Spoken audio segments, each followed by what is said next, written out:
मनीष मंत्र के अंतर्गत मैं त्रिवेणी प्रसाद दुबे मनीष आप सबको अपना सादर नमस्कार निवेदित करते हुए अपना एक बहुत छोटा सा संस्मरण आप सबसे साझा करना चाहता हूँ, जो मेरे जीवन की उस अवधि का है जब मैं पर्वतीय क्षेत्र में तैनात था, जलागम प्रबंध परियोजना के अंतर्गत। और एक ऐसे क्षेत्र का भ्रमण कर रहा था मैं अपने अधीनस्थ स्टाफ के साथ में, जो पर्वतीय क्षेत्र था और जहाँ पे हम लोग ऊपर चढ़ते गए। पर्वतीय क्षेत्र जहाँ पे चीड़ का जंगल होता है, वहाँ पे ये होता है कि उस पे चढ़ना उतना मुश्किल नहीं है, जितना मुश्किल उतरना है, क्योंकि चीड़ की जो पत्तियाँ होती हैं, जो सुई-नुमा पत्तियाँ होती हैं, उसमें उतरते समय बहुत तेज फिसलन होती है। तो यही मैं करते हुए चढ़ता जा रहा था और हमारे एक अधीनस्थ स्टाफ इंस्पेक्टर रैंक के थे, जिसे फॉरेस्ट रेंज ऑफिसर कहते हैं वन विभाग में।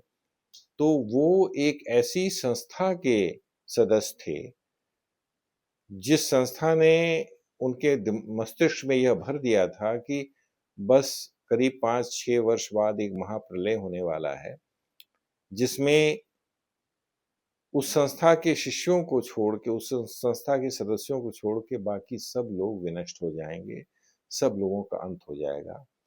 और यही दलील देते हुए बार-बार मुझे उसका साहित्य भी मुझसे साझा कर किया था उसने, और कुछ उसने वीडियोज़ भी दिए हुए थे, जिनको मैंने प्रारंभ तो किया था देखना, लेकिन मुझे लगा कि इतनी कितनी बेकार की बात है। बहरहाल वो भी थे साथ में जो है, तो वापसी के समय एक जगह वो फिसलन अधिक थी, तो हम सब ही फिसले उसमें। और मैं और वो अधीनस्थ स्टाफ तो इतना फिसले कि ऐसा लगा कि पता नहीं अब कुछ खतरा हो जाएगा।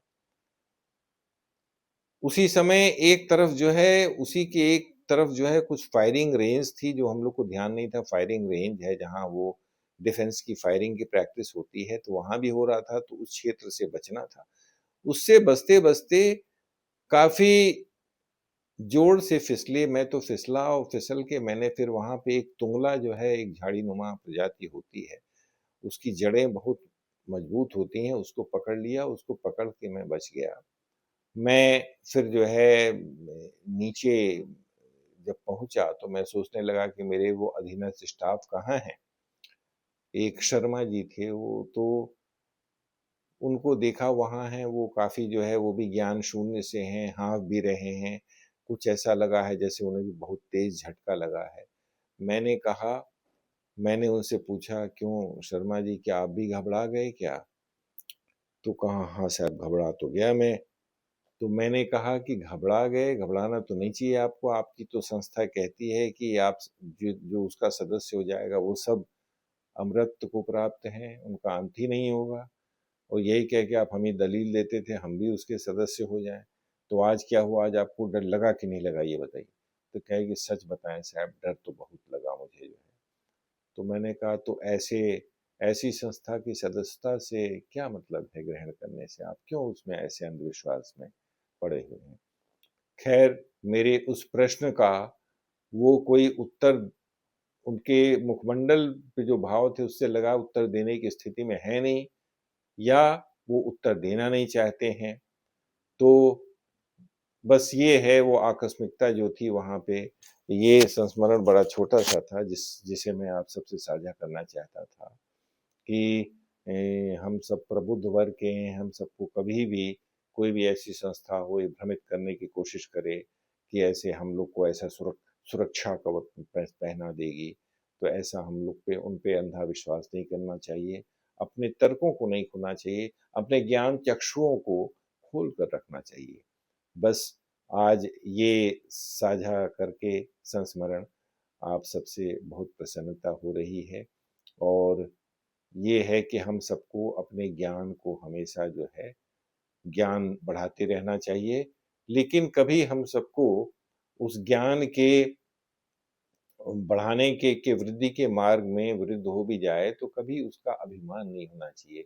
इसी भाव को कुछ पंक्तियाँ अर्पित करते हुए मैं आज के इस सत्र का समापन करूँगा। ज्ञान मिले ज्ञान मिले अभिमान नहीं हो, पर अनुभव बिन ज्ञान नहीं हो। मन जो चाहे भोगी बनना, योग योग प्रयोग में छन्ना। अनुभव ज्ञान मिलाप अनूठा, सरस सुधा रसधार बहेगा। जीवन जितना सहज जियोगे, उतना ही आनंद मिलेगा। जीवन जितना सहज जियोगे, उतना ही आनंद मिलेगा। आज बस इतना ही। कल पुनः आप सबके सम्मुख अपनी किसी अन्य रचना के साथ उपस्थित हो जाऊंगा। तब तक के लिए आप सबको सादर नमस्कार और विदा।